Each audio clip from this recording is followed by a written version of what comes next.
Conheci Ozono pela primeira vez no inverno do meu segundo ano do ensino médio, há 35 anos.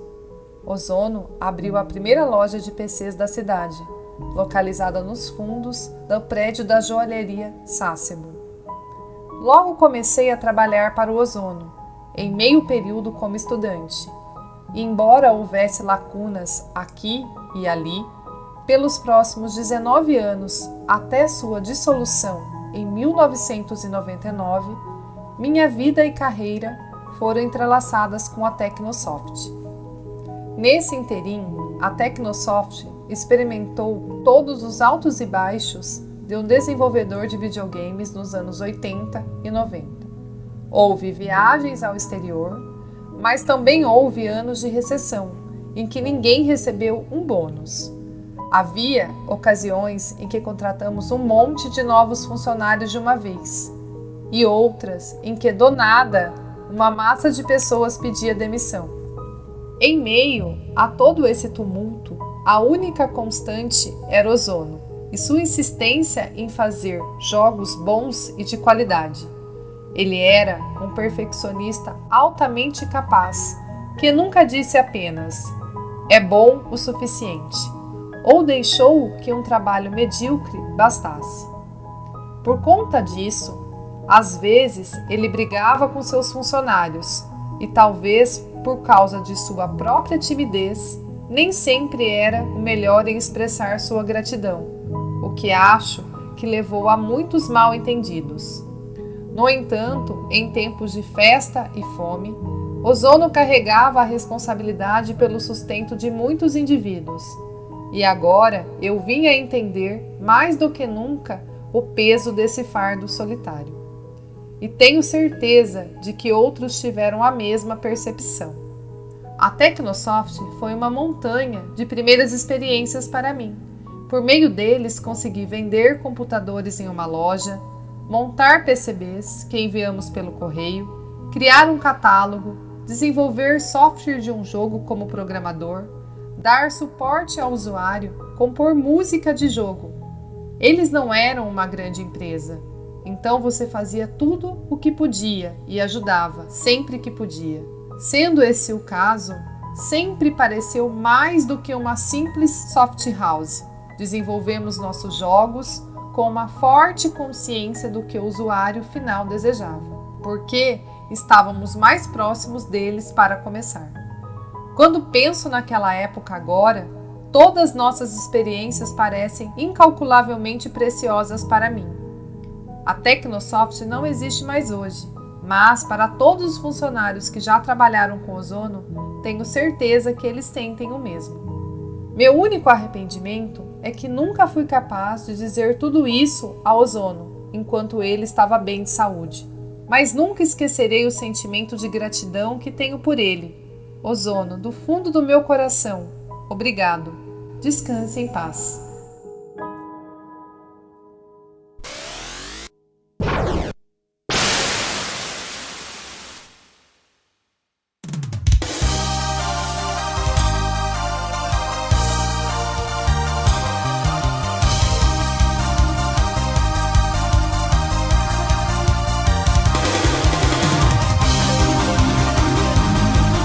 Sejam bem-vindos! Este texto foi um trecho do memorial dedicado ao fundador da Tecnosoft. Não é usual iniciarmos um retromentário pelo fim, mas no final de nossa jornada de conhecimento sobre a Tecnosoft, entenderemos o porquê esta empresa foi diferente e produziu trabalhos celebrados até os dias atuais. Ela é fruto da visão do seu fundador, que fez com que seu entendimento particular sobre a qualidade e eficiência estivesse presente de alguma forma em cada área de cada trabalho da empresa. Por isso vimos ótimos game design, músicas e gráficos nos trabalhos da Tecnosoft. Fica aqui o nosso agradecimento ao Sr. Tomio Ozono pelas horas de diversão e pelo elo que a série Thunder Force é na vida dos amigos que compõem este canal.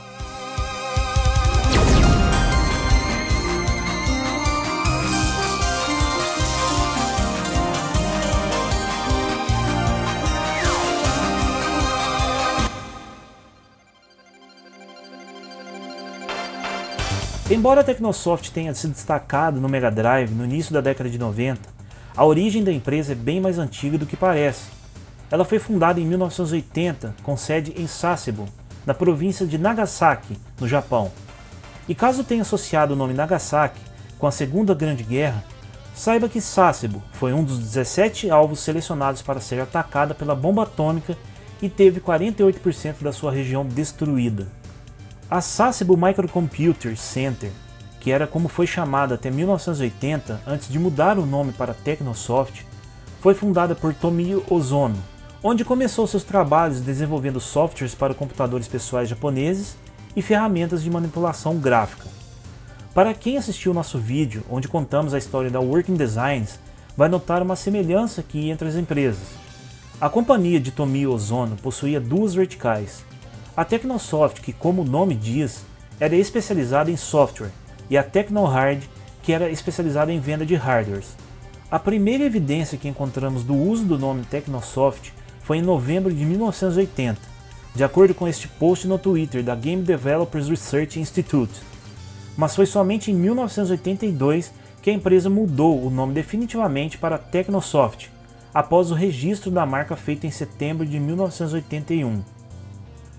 Antes do sucesso da série Thunder Force vir à tona, a Technosoft começou desenvolvendo games para o Sharp MZ700, como Snake and Snake, um jogo onde você controla uma cobrinha dentro de labirintos, como em Pac-Man da Namco. E ainda falando sobre o nome Technosoft, para quem é fã mais assíduo dos jogos da empresa, deve ter reparado ao longo dos anos as várias formas como o nome Technosoft era descrito nas embalagens e até nas telas títulos dos jogos. Há uma peculiaridade por trás da semântica do nome, que era escrita de 4 maneiras diferentes. Technosoft com H escrito separado e Technosoft com H escrito juntos. Foram grafias usadas para os jogos distribuídos no ocidente, como na capa de Thunder Force 3 do Sega Genesis, por exemplo.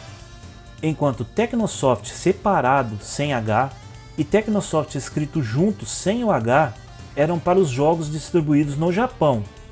Mas vocês devem estar se perguntando agora, qual o problema com a letra H então?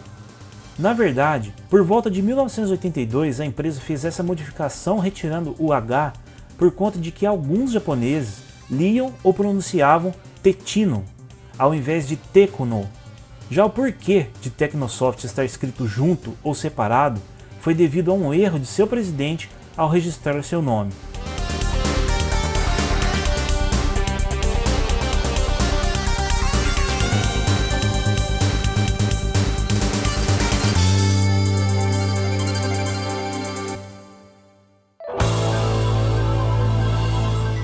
Assim como quase todas as grandes bandas musicais, sempre tem aquele hit que emplaca e consegue fazer sucesso colocando ela em evidência.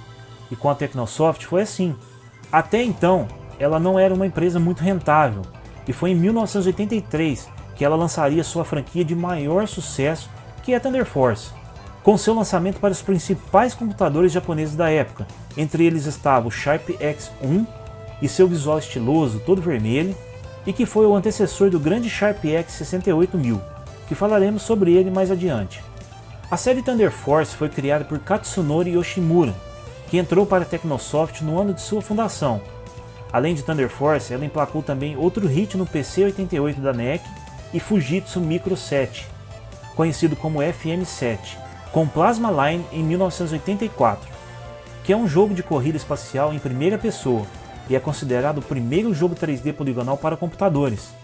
Após sua saída da Technosoft em 1985, ela fundou sua própria empresa, a Arsys Software, e lá ela emplacou mais outros grandes jogos de batalhas espaciais.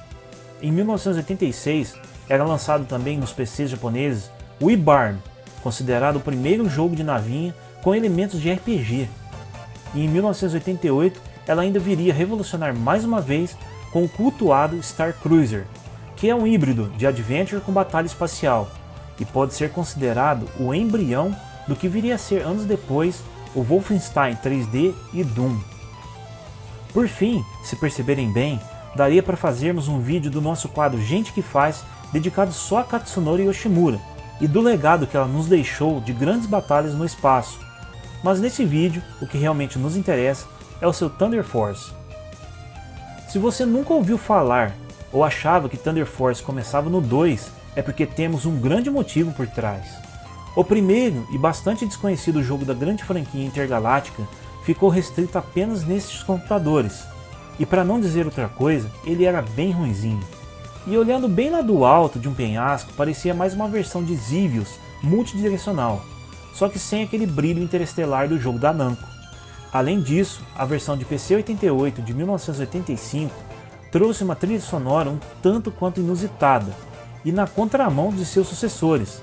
Thunder Force te colocava em uma batalha futurista, regada com uma música clássica composta por Gioachino Rossini, que abriu a ópera de Guilherme Tell, a famosa música da cavalaria, que foi usada em muitos desenhos antigos como Mickey Mouse, Looney Tunes e Pica-Pau.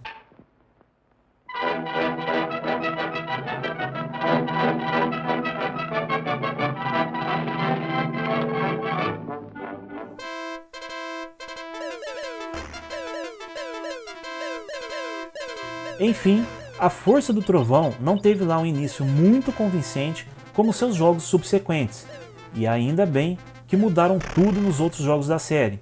Já imaginaram chegar na última fase de Thunder Force 3 tocando as 4 estações de Vivaldi? Acho que não ia rolar, né?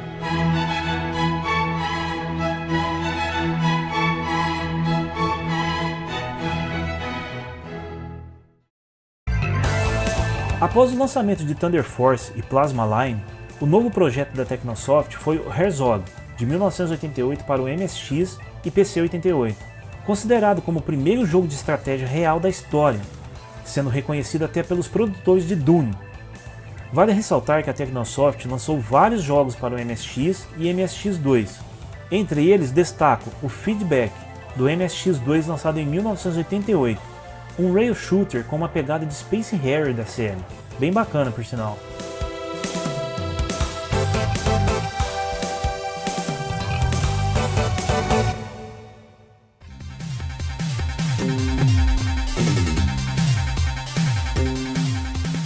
Nesse mesmo período, a Sharp lançou o que podemos chamar de o sistema doméstico mais poderoso do mundo até o fim dessa década, o sucessor do Sharp X1, que foi o Sharp X 68000.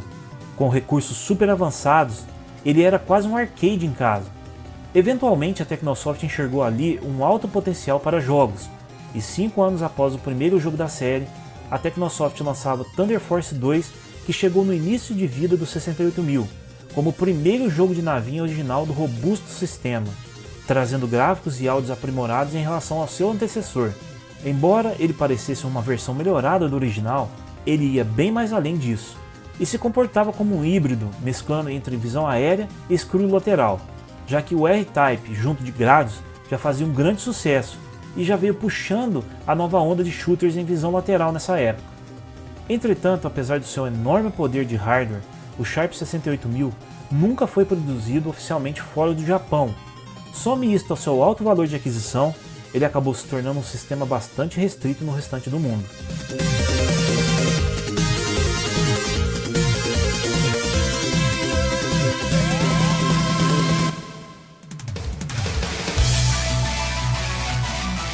Até aqui, a Technosoft só havia produzido jogos para computadores japoneses, e foi aí que o Sr. Tomio Ozono resolveu tomar uma decisão até que ousada, e migrar para o ramo de consoles. O escolhido em questão, o Mega Drive, já que ele achava mesmo que o preço de um jogo de Mega Drive fosse menor que o de PCs, o volume compensaria mais. Outro fator que pesou na decisão veio por questões de arquitetura e de hardware. Ambos eram bem parecidos, tanto em gráficos quanto sonoramente, com poucas diferenças. O Motorola do Mega possui 7.68 MHz contra 10 MHz do Sharp 68000. Com isso, a transição seria muito simples de fazer. E em junho de 1989, a Technosoft lançava para o Mega Drive o Thunder Force 2. Muito embora por aqui o jogo ainda era bem desconhecido e nem chegou a fazer tanto barulho, mas lá no Japão foi totalmente contrário e impressionou os donos de Mega Drive. E como a Technosoft ficou sabendo disso, o Sr. Naosuke Arai, veterano da Technosoft que trabalhou na parte sonora da série, relatou que naquela época eles recebiam o feedback do público através de cartões postais que chegavam na empresa e de notas das revistas, mas esse número de cartões aumentou exponencialmente depois do lançamento de Thunder Force 2. No mesmo ano, o Sr. Tomio Ozono foi perguntado pela SEGA sobre uma sequência de Thunder Force 2 para o Mega Drive, que o deixou preocupado, pois ele achou que as pessoas iriam pensar que a Technosoft seria uma empresa focada somente em shooters. No entanto, no mesmo ano, eles iriam lançar a sequência de Herzog Zwei para o Mega Drive, jogo de estratégia em tempo real. Nessa época, com o crescimento da empresa, foi criado um grupo de ídolos chamado Technosoft Girls Club, formado por 4 belas garotas. Elas ajudaram nas relações públicas da Technosoft e apareciam até nos manuais dos jogos, como esse em Herzog Zwei do Mega Drive. Além disso, a Technosoft já estava vendendo até CDs com as músicas arranjadas de seus jogos, e até calendários com fotos dos jogos e das garotas poderiam ser comprados. Mas o mais interessante aqui é, se assim como eu, vocês sempre tiveram a dúvida em saber de quem eram aquelas vozes femininas metalizadas que narravam os nomes das armas da série Thunder Force, saibam que eram as próprias, as garotas do Girls Club. E mais precisamente em Thunder Force 3, quem narrava os nomes dos tiros era a Kaoru, a de chapeuzinho vermelho, como podem ver aí. Já em Thunder Force 4, não sabemos apontar quem foi realmente, mas sabemos que é uma das garotas do grupo, e explicaremos mais adiante o porquê que não foi possível identificá-la. Bem bacana, não é mesmo?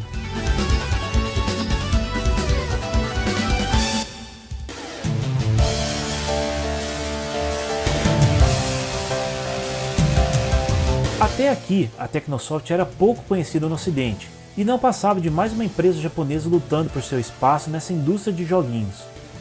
A chegada de Thunder Force 2 do Mega Drive foi um divisor de águas dentro da Soft House. O Sr. Arai conta que internamente todos acreditavam que não tinham extraído todo o potencial do Mega Drive, e este sentimento nutriu a cabeça da equipe com ideias que seriam canalizadas em sua sequência. E com toda a equipe engajada em lançar uma continuação, eles queriam capitalizar todas as ideias que não foram implementadas em Thunder Force 2 no seu sucessor. Eles queriam que o próximo título fosse um sucesso, e Thunder Force 3 começava a ganhar corpo. E acreditem, Arai ainda fala que Thunder Force 3 nem teve um designer, e que todas as ideias vieram da própria equipe. Tudo correu organicamente, do tipo, vamos fazer isso aqui que vai ser legal, vamos fazer aquilo aqui que vai ficar bom. Toda a equipe era muito fã de Shumamps e confiaram todo o trabalho de Thunder Force 3 em suas intuições. E foi daí que finalmente veio o estrondo do trovão que tanto a Technosoft queria, e mudaria totalmente a reputação da empresa. Thunder Force 3 foi lançado exclusivamente para o Mega Drive, trazendo um jogo absurdamente melhor que seu antecessor em praticamente tudo. O Mega Drive ainda não tinha completado 2 anos de vida, e Thunder Force 3 se mostrou superior em tudo que havia desse gênero de navinha para o console até então. O destaque maior ficou com o efeito chamado de Skrull Raster, no planeta flamejante Gorgon, que exibe uma caverna sinuosa com chamas distorcendo no fundo do cenário, que em certo momento dobra a velocidade entupindo a tela de inimigos. Tudo isto sem dar um único rastro de slowdown, além de outro fator crucial que é a sua trilha sonora empolgante, que ajudou a impactar ainda mais.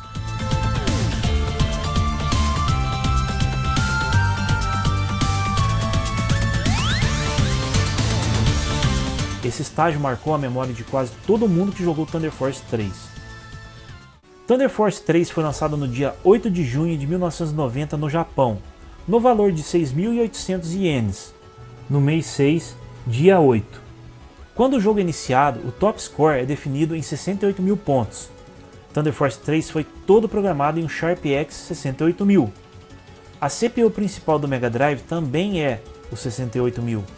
Acho que deu para perceber que Thunder Force 3 teve uma ligação intimamente relacionada ao numeral 68. O sucesso de Thunder Force 3 deu uma injeção de ânimo na empresa, que no final do mesmo ano veio lançar uma versão arcade chamada de Thunder Force AC, que nada mais era que o Thunder Force 3 com poucas diferenças. Era o mesmo jogo do Mega Drive, só que trazendo algumas melhorias na amostra de vozes e layout diferente nos planetas Hades e Hellis. E mesmo com tais melhorias, a preferência geral ainda é pela versão original, por grande parte do público até hoje.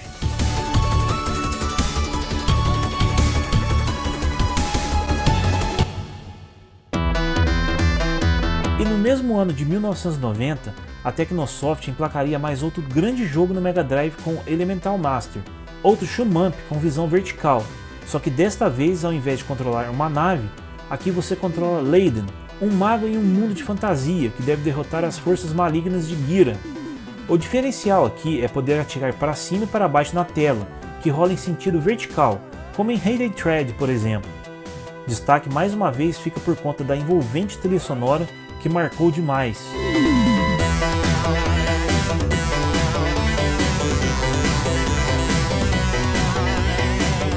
A partir daqui, a Technosoft continuou trazendo grandes jogos para o Mega Drive, e em 1991 ela converteu o port da famosa franquia de pinball demoníaco da Compile do PC Engine, o Devil's Crush, que foi licenciado pela Tengen para ser lançado no ocidente para o Sega Genesis.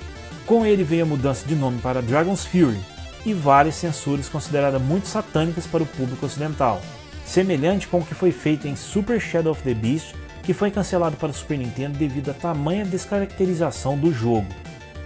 E por falar em Super Nintendo, no mesmo ano ele recebeu um port de Thunder Force 3 chamado de Thunder Spirits, inspirado na versão arcade, portado pela Seika e publicado pela Toshiba. O Sr. Ozono relatou que havia sim interesse na plataforma, mas afirmou que o Mega Drive possuía especificações melhores por causa do Motorola 68000. Não há nada confirmando isso, mas provavelmente este foi o motivo do jogo ter caído nas mãos de uma empresa dessas, e esse port acabou ficando bem abaixo do original e não foi tão bem recebido pela crítica e público na época, mesmo todos nós sabendo que o Super Nintendo era capaz de fazer muito melhor se caísse nas mãos certas.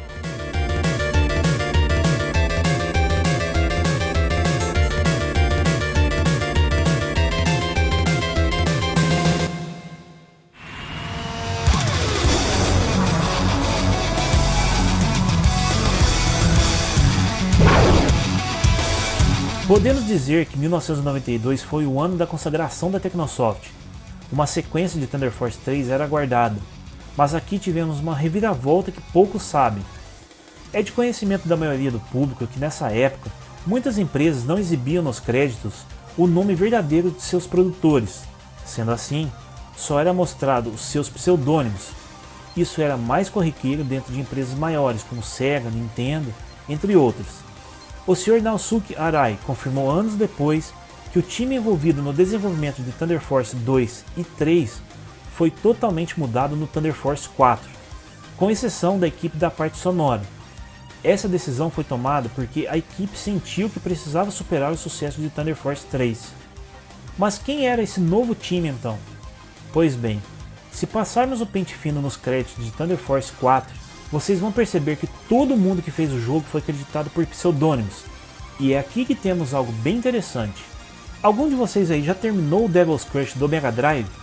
Possivelmente não, mas iremos mostrar uma curiosidade a vocês. Percebam nas duas telas de créditos de Thunder Force 4 e Devil's Crush, temos aqui o mesmo time de desenvolvimento nos dois jogos, tais como programador, designer gráfico, produtor e até o diretor. Toda esta equipe estava fazendo escola, aprimorando suas habilidades portando um jogo de PC Engine para o Mega Drive, para mais tarde fazerem a tão aguardada sequência de Thunder Force 3. E quando chegou o momento de trabalhar em um projeto original, eles decidiram então que seria com Thunder Force 4. Como dissemos anteriormente, a Technosoft estava na vanguarda da tecnologia nos anos 80, e quando ela desenvolveu Thunder Force 2 originalmente para o Sharp X 68000, ela adquiriu muitas peças deste sistema, que posteriormente foi usado para criar jogos para o Mega Drive e até arcades. Um exemplo disso é a própria Capcom, que programou todo o Final Fight e outros jogos da placa CPS-1 no Sharp X 68000. Todas as ferramentas utilizadas pela Technosoft foram criadas internamente por eles mesmos para serem executadas no Sharp X 68000, como dois editores gráficos, onde um foi usado para desenhar os logotipos e ilustrações do jogo, e o outro para os sprites e backgrounds na criação de Thunder Force 4, como pode ser visto na imagem, onde mostra a construção de um dos cenários mais lindos do jogo, em Stride. Em 8 de maio de 1992, a Technosoft realizou um evento de lançamento de Thunder Force 4 no ANA Intercontinental Hotel em Tóquio, no Japão, apresentado por seu presidente, Tomio Ozono, acompanhado de membros da equipe. O Sr. Arai esteve no evento também, e foi realizado um torneio entre membros do departamento editorial de várias revistas da época do Japão, como a Mega Drive Fan, a Ippon Super, a Famitsu Tsushin e a Marukatsu Super Famitsu. No final venceram o pessoal da Ippon Super.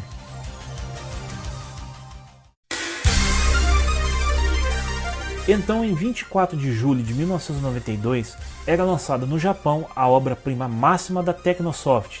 Thunder Force 4 foi o jogo que fez todo sentido do significado do termo Blast Processing, muito utilizado no marketing agressivo da SEGA nos Estados Unidos. Eles conseguiram melhorar ainda mais quase tudo do seu antecessor. Thunder Force 4 é agressivamente rápido em sua jogabilidade, trouxe uma liberdade de movimentação nos cenários pouco vista no gênero. Tem quase o dobro de fases que o seu antecessor, chefes titânicos e detalhados, além de uma trilha sonora matadora e muito intensa.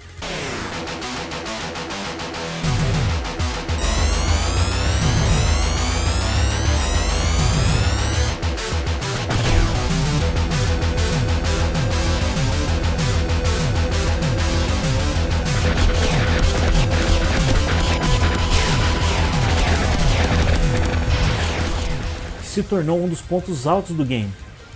Não é novidade para ninguém que os shoot-'em-ups sempre gozou de trilhas exuberantes e marcantes.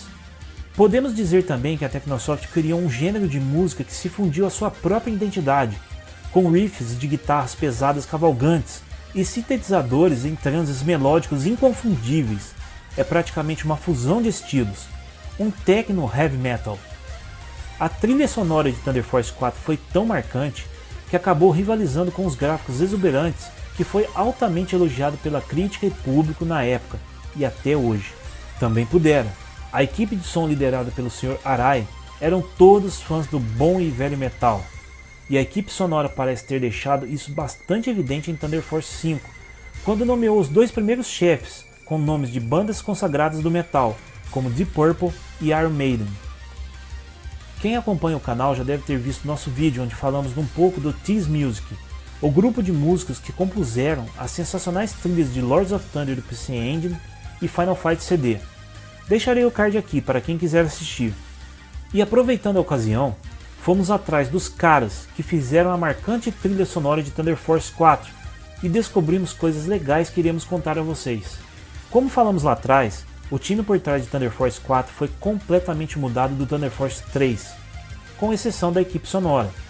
Em Thunder Force 3 tivemos o Sr. Arai como programador de som e efeitos sonoros. Já os compositores foram Toshiharu Yamanishi e Tomomi Otani. Vimos também que toda a equipe foi creditada com pseudônimos em Thunder Force 4, o que não se sabe ao certo quem é quem ou quem fez o que no jogo. Em Music, nos créditos, temos 3 pessoas: o Funky Suronin, que é Toshiharu Yamanishi, Yanker Matai, que é o Sr. Naosuke Arai, e Omen. Mas quem é acreditado como Omen? A princípio achamos que seria o Sr. Tomomi Otani, e para sanar esta dúvida, fomos falar com o próprio. Então, entramos em contato com o Sr. Otani, que foi super solícito em tirar nossas dúvidas, e perguntamos a ele se além de Thunder Force 2 e 3, se ele tinha trabalhado em Thunder Force 4, e para nossa surpresa, ele disse que não, mas confirmou que o pessoal havia rearranjado composições dele no Thunder Force 4 e até no Thunder Force 5. Perguntamos então quem foi acreditado como Omen, e se era ele, e ele respondeu que não. Omen, na verdade, foi o pseudônimo usado por Takeshi Yoshida, e ele ainda disse que odeia pseudônimos. Depois do estrondo que Thunder Force 4 fez no Mega Drive, a Technosoft se encontrava no ápice da sua glória. Em 1993, ela atacou nos arcades novamente com o Hyper Duel, outro shoot-'em-up horizontal de alta qualidade que tinha em seu elenco alguns membros vindos de Thunder Force 4. Com a chegada dos consoles de 32 bits, era de se esperar uma sequência do seu principal carro-chefe, que era Thunder Force, e principalmente ver do que a Technosoft seria capaz de fazer nos novos consoles. Mas antes, a Technosoft ainda se aventurou em mais alguns jogos de arcades e outros títulos para Sega Saturn e PlayStation, mas sempre focado e direcionado mais ao público japonês, e sem muita relevância para o mercado ocidental. Em 1994, a Technosoft faria sua primeira e última tentativa de fazer um beat'em up com Neketsu Oyako, sendo um dos títulos de lançamento do PlayStation, Em 1995 ele foi portado para o Sega Saturn. Neketsu não é um game ruim, mas mostrou que definitivamente porradaria de rua não era a galáxia da Technosoft. Eventualmente, para preparar terreno para a chegada do sucessor de seu maior hit, que foi Thunder Force 4, a Technosoft lançou em 1996 duas coletâneas chamadas de Thunder Force Gold Pack 1 e 2 para o Sega Saturn. O primeiro trazia o Thunder Force 2 e 3 do Mega Drive e o segundo o Thunder Force AC e Thunder Force 4. Reparem aqui que a própria Technosoft parece ignorar a existência do primeiro jogo da série lançado lá em 1983. O pack trouxe conteúdo adicional, além de melhorias e ajustes nos jogos originais. Em 1997, a Technosoft ainda traria Nelrude para o PlayStation, se aventurando em um mundo que, digamos, pertence mais à Squaresoft e à Enix, sendo sua tentativa de fazer um RPG.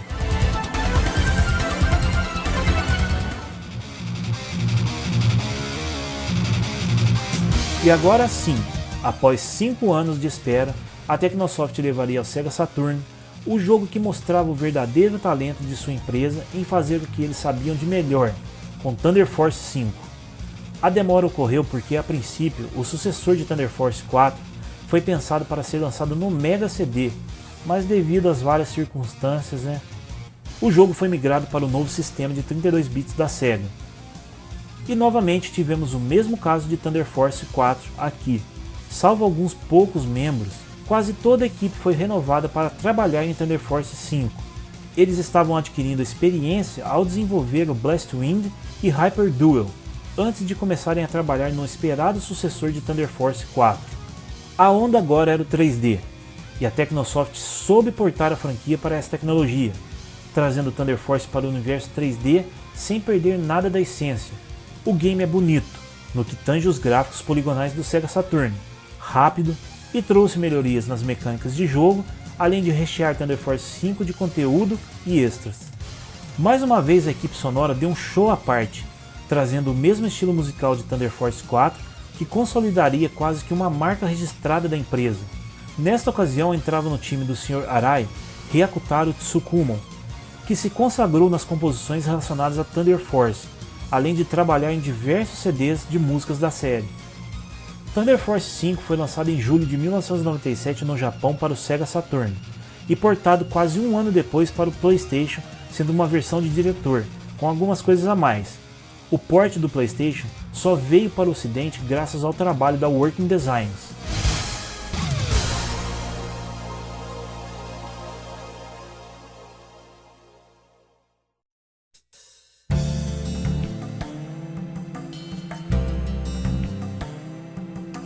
Em nossa visão, Thunder Force 5 marcou o fim de uma era.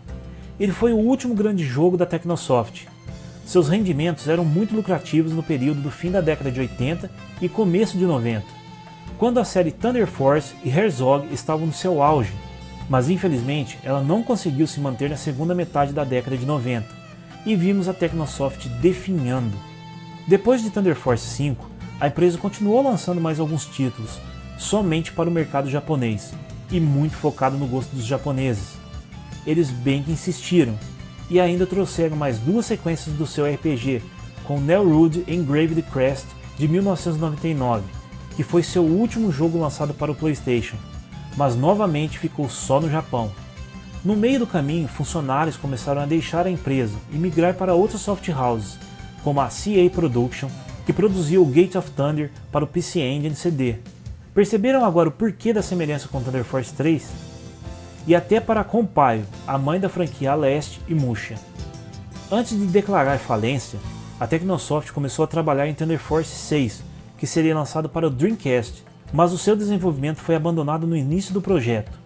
O produtor da SEGA, o Sr. Tetsu Okano, era tão fã da série que implementou uma fase inspirada em Thunder Force no último estágio do seu jogo para o Dreamcast, o Sega Gaga, que é uma paródia ao universo da SEGA.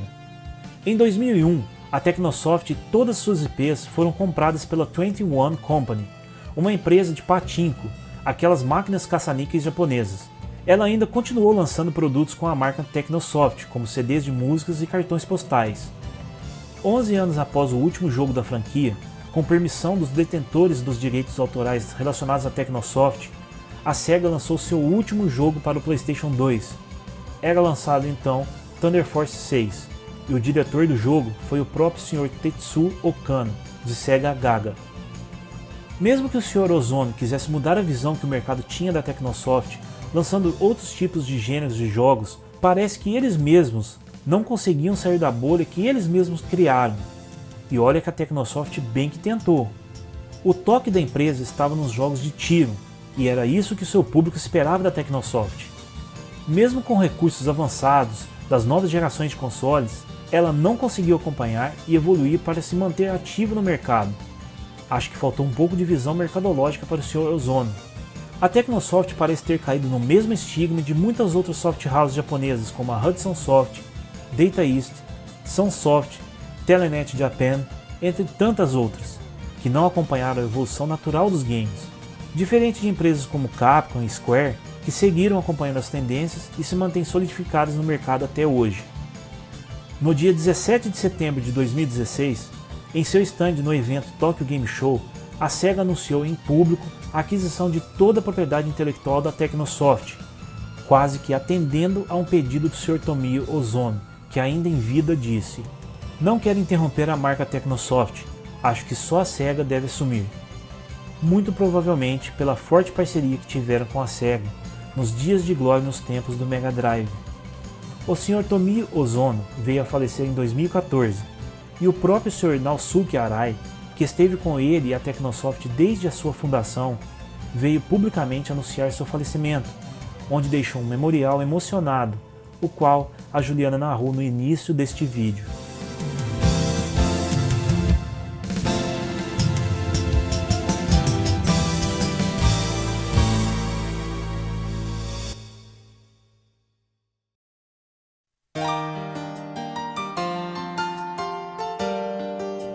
O universo ainda é um lugar pouco explorado, e isto sempre aguçou a imaginação do ser humano. O cinema serviu, e ainda serve, como um ponto de apoio para catapultar nossa imaginação para criar uma imagem do que há no vasto espaço sideral e várias galáxias distantes. Mas é nos videogames que podemos vivenciar como é estar em outros planetas, conhecer outros ecossistemas, enfrentar hordas de alienígenas e inteligências superiores às nossas. E o mais legal é que cada empresa de videogame tem sua própria visão sobre o assunto. A Technosoft mudou os rumos das grandes batalhas espaciais nos games com Thunder Force, nos colocando na linha de frente contra o Império Orn. Sua marca e trabalhos estão na história dos games ao lado das gigantes dos shumanos, como Konami, a Cave e Toaplan, e diria ainda que ela se mostrou ser a força do trovão dos games por onde ela passou.